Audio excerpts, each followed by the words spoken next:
Well, Happy New Year. Thank God 2020 is behind us.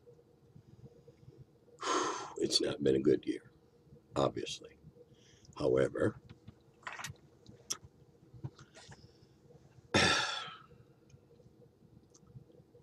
it's not over yet. 2021 is hopefully better, but don't expect a cure. I don't expect to go to a con in person until late summer or maybe in the fall, if enough people have been vaccinated, if I've been vaccinated, et cetera, et cetera. 2020 was something else.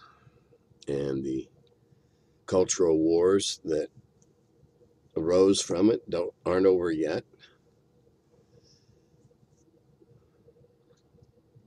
Well, no politics. It's a gaming vlog. So happy 2021. Now, the first comment I had was good riddance 2020, also known as the Tomb of Horrors. Can't argue with that. Okay, now here I have an honest opinion of a big shout out to me for DMing the Wheel of Blame for our group. Gave us all a fantastic evening. Thank you and Merry Christmas. Yeah, I did. I've done 3 of them in the last 2 weeks, and every one of them's been a hoot. We've had good times. So I'm thinking about setting up a Facebook page just for my online games. So in the meantime, if you've got a group that wants to play, get a hold of me, and we'll see what we can do. 4 to 7 players. Okay, now, this is odd. I got a criticism, then I got an apology about the criticism. So, crazy, people expecting you to remember with perfect accuracy everything that was old school D&D. No one remembers everything on demand. Enjoy your holidays. I edited along the way. And then I got an apology. Forgive me for imputing your memory. I guess it's my memories that lacking. I was under the misapprehension that Thule had been part of some old school canon as a standout member of Gonzo Bestiary. No, it was just a damn typo. See how crazy this stuff gets. Anyway, have a Merry Christmas, Happy New Year. Can't wait. Okay, well, I'm back. Thank you for the nice comment.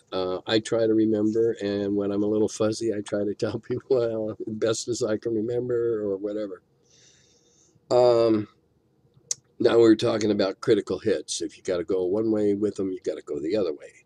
Players having as much of a chance of getting limbs hacked off as they do to enemies is a plus in our group. Okay, good. And now, allow me to make a supposition here. I'm willing to bet that you go through player characters a little faster than some other groups might do, because I just noticed my sweater is not buttoned up straight. Look like I can't dress myself. I would imagine the mortality rate in a campaign like that's a little tougher on the PCs, unless you've got some really skilled surgical clerics or something in your campaign world. It should be, if you're going to do crits. Now, crits in many cases people mean, whacking off a limb or whatever. The way I deal with criticals is more damage. Perhaps if they were trying to do what's known as a called shot. All right. And on a 1, I don't make something bad happen to the swinger or the poker or whatever. It just, you fell on your ass, okay, and no damage, but you're out of the fight for a couple of turns till you can stand back up or whatever. I've never gotten into that. I don't like called shots and decapitated people and what have you, or, chop off an arm or whatever. It's just not, doesn't fit my style of play. I'm not into that much gruesome detail. Your mileage may vary. Um, Here's one that said goblin warriors. I thought you said goblin lawyers. Well, I know some nice lawyers. I really do, but there's some that I wouldn't put it past them to have a little goblin in their ancestry. And then someone responded on that, well, hey, everybody needs representation. Yeah, I guess they would. Though I've never played in a campaign or any game where they had a lot of things like goblin, lawyers and defense attorneys and stuff like that. It's usually a little more rudimentary. Are you guilty? Is he guilty? Yes, he is. Okay, kill him, hang him, decapitate him, behead him, whatever. Um, okay. In OD&D, is it assumed that monsters get a saving throw versus spells that the party casts? Some of the spells from the Little Brown Book specifically state that the monsters got to save, while some don't explicitly say so, but would be devastating if they worked every time without fail. Well, I did not, as a result of this question, go back and look at all the spells, and no, didn't do it. My first response would be, if it didn't say that they got a saving throw, then I would assume they didn't. Now, your mileage may vary. Your campaign, if that's what you want to do, go ahead. Some spells say, okay, up to so many creatures of, total of so many hit dice, whatever. How you adjudicate that is, again, a concept of your campaign. But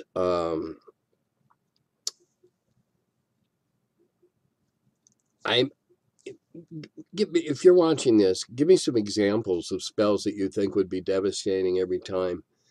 And let's look at them logically. But I'll let you do the work and which specific ones. Though my first gut instinct would be, if Gary didn't want it to have a saving throw, then it probably doesn't. But I'm willing to listen to arguments to the contrary, or arguments, as long as they remain friendly.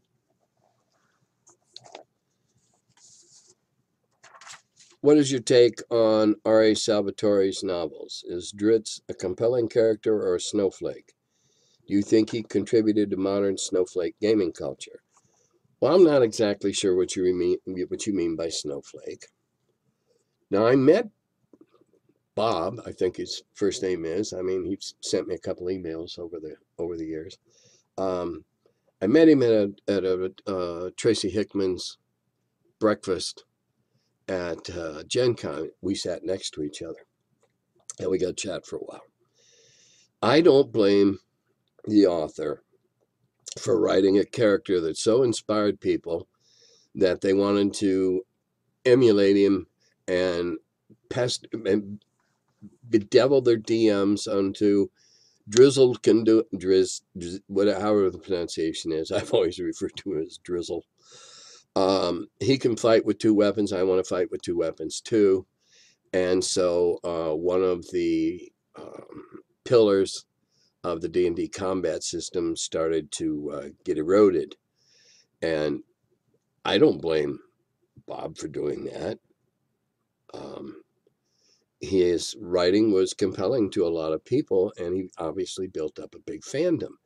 Now, I'll be honest, I've only ever read one of the books. It's not saying anything against the author. There's just so many books to read. I can only read so many. Yes, his character broke a paradigm of the game, or Bennett, and so now everybody wants to fight with two weapons. And okay, that's not the author's fault. He created a character that could do that, perhaps to be above and beyond all the other characters who could only fight one-handed, which made him especially extraordinary, etc., etc. As to Snowflake, if you're talking about bending the rules all as though there were no rules about fighting with multiple weapons and all that, I don't blame him. He's a nice guy, number one, and I don't think he had any evil intent. And so I can only say, as a much inferior writer, way to go. You created a character that was so memorable, so followable, obviously, because of all the books that got written and sold. One rule in publishing is there isn't a sequel if the first one didn't do well. There isn't a third if the second, et cetera, et cetera. So no, I don't blame the author. In fact, he should be congratulated for creating a character that found so much resonance. Whether or not that contributed, I don't know. The game's evolved over the years since, the 45 years plus that I've been involved with it. It's evolved. And what nudges an evolving organism in one direction or another is hard to predict. Ooh, today was a little too salty, so it mutated in that direction. I would say that old Drizzle must be pretty compelling because a whole lot of people liked him. Is there a way to get copies of the modules you wrote for NTRPG through you? Not if it was one that I sold limited editions of the pre-publications, because that would be breaking the word that I gave to the people that spent large amounts of money for them. Unless you two were willing to spend a large amount of money, and I sincerely doubt that you do. They were marketed, if you will, or promised, or however you want to call it, as pre-formal publishing copies, so that hey, I had one in the rough form or whatever. So probably not, because I think all the ones that I did for NTRPG, which is the North Texas Role Playing Game Convention, do I give a tip of the cap for Doug letting me use his very high tech Zoom channel? But no, probably not. Who knows? If I live long enough, they may all see formal print.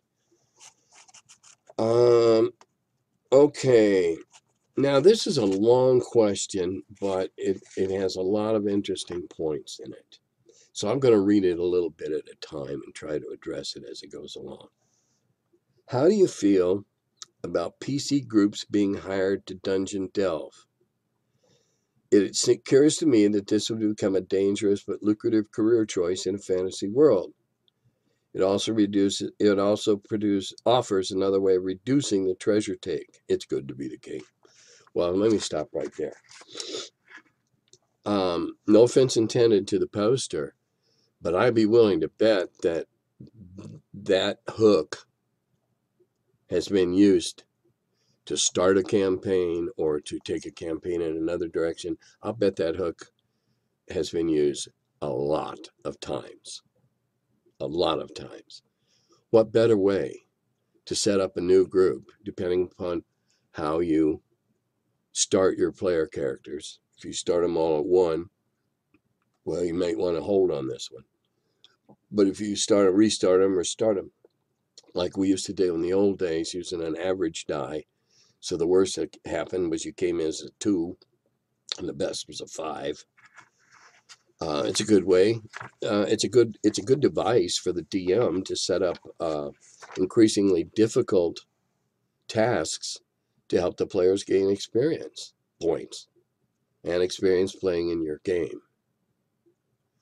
I think it's very, very legitimate to look at it that way. And as far as reduce the treasure, well, yeah, okay. Or you, as the local ruler, say, okay, look, there's one thing in there I really, really want, and everything else you can keep. And then as a DM, you determine how much is in there to be kept. Easy peasy. Offers campaign threads, yes. And should the PCs become reluctant to deliver the artifacts to their employer? Yeah, well, that's the whole thing. The well-worn trope of kings who possess secret knowledge about powerful artifacts and therefore send their subjects or hirelings on quests to recover. Yeah, I think we've beaten this one now. I wonder, though, if an interesting wrinkle might have some of the sentient monster raisers be the employer in such an enterprise. For example, a clutch of kobolds seeking revenge against the ogres that evicted them from their tasteful oubliette. Okay, now I'm going to stop there. This question brings into alignment. I don't know everybody's campaign, but I'm willing to bet that kobolds are in most campaigns at the very best neutral with evil tendencies. And if at what the stereotype is, they're evil. So if you're going to be running a good party, you don't cooperate with evil unless there's some overarching plot in your campaign that, okay, you can sully yourself with evil if you do if you get this out of the thing, because that will help the overarching struggle or whatever. But I would think that in that instance, alignment should play a significant part in those decisions. Even better, putting on a socialist spin on things. A group of goblins have had it up to here with their overlord and his hench goblins making life hell. They hire a troop of murder hobos, giving them certain tips and information to aid them in overthrowing the overgoblin. What could possibly go wrong? Well, again, have I any thoughts about the story elements? Alignment's going to be a big pose here. Now, that's not to say that if they're young adventurers, relatively inexperienced, relatively green, shall we say, that you couldn't have the goblins put a front man up for them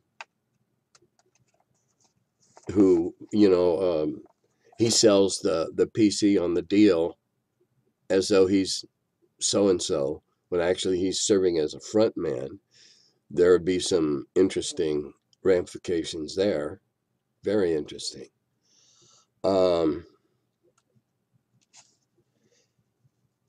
Have I any thoughts? Yeah, well, I think I just gave them there. What developments would I consider adding to such venture? Well, the being duped by someone in disguise, being duped by someone who did not reveal their entire agenda or flew false colors. That shouldn't happen to an experienced group as likely as it should have or might happen to a less experienced group. And as a DM, you have to walk a fine line here, because if you just absolutely dupe your players and too bad, and they just have a really bad time of it, well, you might lose your players. But if done well, you might solidify your hold with your group. If you can do something of this nature that well, they'll go, okay, give us your next puzzle, give us your next test. Okay, now I'm not exactly sure about this question, but I was intrigued enough about it to bring it up. Would you say that there are at most 7 types of D&D puzzles for players to solve in the world, that is, the real world? Find the key or find the puzzle pieces, number 1. Number 2, multiple choice, pick a lever. Number 3, multiple choice with clues, turn the knobs in the right order. Number 4, leap of faith, find the invisible pathway. Number 5, methodical approach, always turn right to get out of the maze. Number 6, answer the riddle, Edward de Bono's lateral thinking.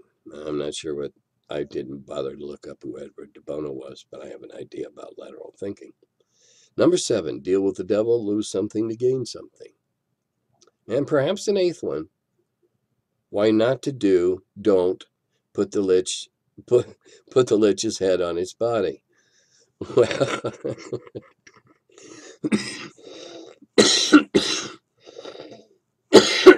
pardon me, fighting off the effects of the cold. Here's something interesting. For several days, I was taking cold tablets, nighttime, daytime. Was stricken with a considerable gastric distress. And sure enough, those damn cold tablets had sorbitol in it. Now, that's an artificial sweetener that my body totally and completely rejects. Why anybody thought you need sorbitol in a tablet you swallow is anyway.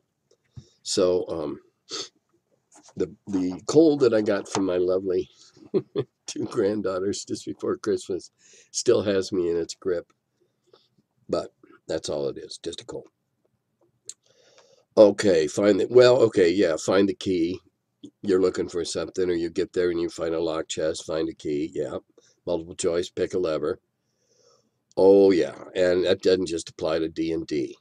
Jim Ward has made a career out of putting flashing colored panels of buttons of flashing colors, panels of colored flashing lights. There we go, I got it. And invariably, the players start pushing them, and invariably something awful happens to them. Multiple choice with clues, turn the knobs in the right order. Yeah, okay. Again, so far this is about information gathering or guessing. You always want to try to gather all the possible information. If that's not adequate, then you guess. Leap of faith, find the invisible pathway. Well, leap of faith is playing on a hunch. If the DM's been spinning a good tale, he's liable to have instilled a couple of hunches in the party members. And that means he's doing a good job. Methodical approach, always turn right. Yeah, that's a real good rule when you're lost in a dungeon. It's continue to only take the right turns. Better rule when you're in the dungeon is make markings on the wall every time you change directions. Of course, then if you do like I did, where they were lost in the maze of Warren tunnels in a glacier, and they'd make a mark, and then the glacier would freeze it over. Anyway, answer the riddle. Yeah. When I say riddles and puzzles on my wheel of blame, I don't ask them, Gordian knot type puzzles and stuff like that. It's more, figure out how we're going to solve this. What approach can we take to this encounter that will likely yield us a positive result? Deal with the devil, lose something to gain something. Well, yeah, but you got to be real careful about those devil deals, because boy, they can ruin your karma and skew your alignment. And if you got a DM that pays attention to alignment, which I think all should to a certain degree at least, then doing something that heinous ought to just put you in all sorts of trouble, and now you got to go on quests to get back in good with your deities. Why not to do / don't put the lich's head on its body. Yeah, that one has it's not a lich's head. In the one I've referred to often, it's a sorcerer who gave her life to hold the wards in place, and her head has gilded eye sockets in the big ossuary rank of several hundreds, if not thousands, of skulls, and no one has ever thought to talk to the skull. Because if you're going to speak with the dead, as far as I'm concerned, that's the part you need. You don't need their leg bones or their hip bones or their thigh bones. You need their head with its jaw and its seeming. Anyway, I don't know. I can't think of another. Breaking puzzles down into another level. I think you should give them challenges that test their thinking. That's what a lot of what I do.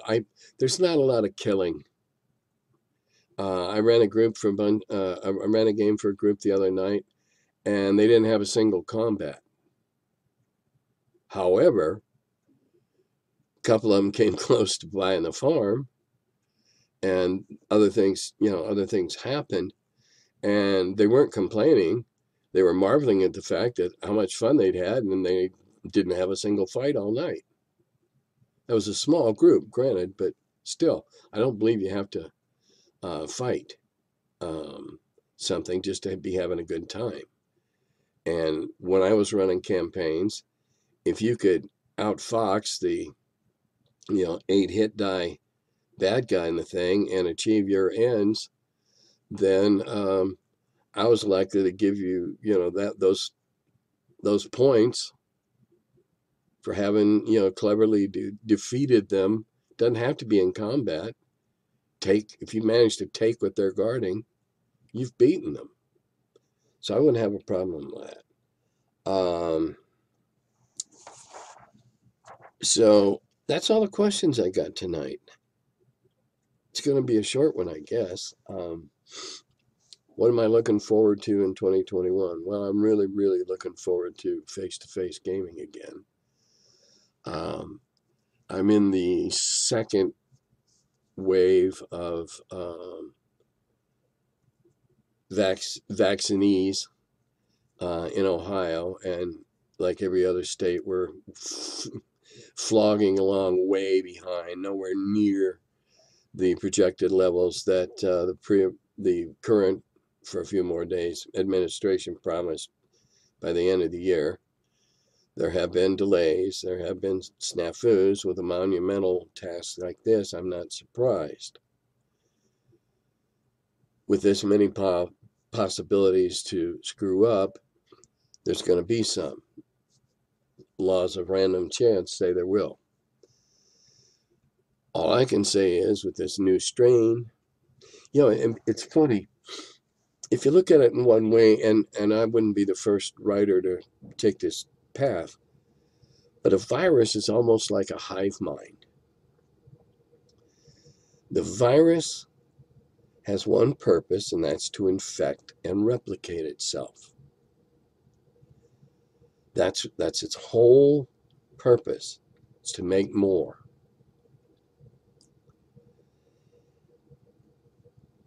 You can't anthropomorphize a virus. You can admire its single-minded sense of purpose. And now we're getting a mutation that is more infectious. Viruses always mutate. It's their evolution. In this case, they've mutated to a more infectious one. The next mutation might make it almost no infection, because viruses, are trying to replicate themselves, and they're foxy little devils. And then there's a lot of really good sci-fi writers that have covered this topic. But now, we're seeing that they didn't leap too far. If you look up a lot of the epidemics that we've had in the last 40 years, they went through a couple of mutations along the way. Let's hope we figure out how to beat this one. Get your shots, wear a mask, don't go out if you don't have to, play online. Come play with me. Play online.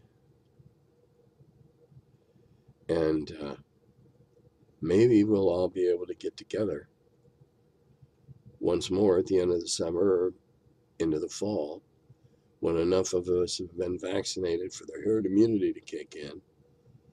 I can promise you, once I get that second stick in the arm, I'm going.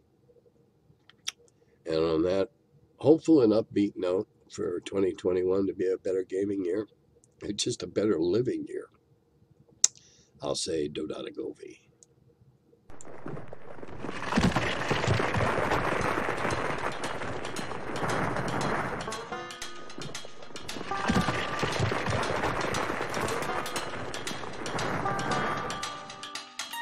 Oh, hello.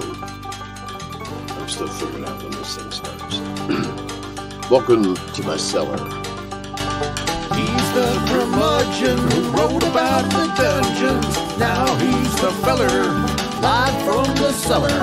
Talks about D&D and old school RPGs. Still quite a feller, the curmudgeon in the cellar.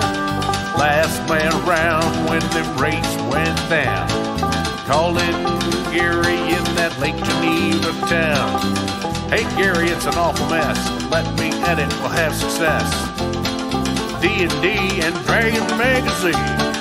He's the curmudgeon who wrote about the dungeons. Now he's the feller, live from the cellar. Talks about D&D and old school RPGs, but he's still quite the feller, the curmudgeon in the cellar. Magic missile, it's a mortar shell. Make it hit in the first level spell. Brought psionics to the game to attack that wizard's brain. ESR and fantasy, collection of micro armory. Tight with tramp under a tree, high as could be. He's the curmudgeon who wrote about the dungeons. Now he's the feller, live from the cellar. Talks about D&D and old school RPGs, but he's still quite the feller, the curmudgeon in the cellar. Still quite the feller, the curmudgeon in the cellar. Curmudgeon.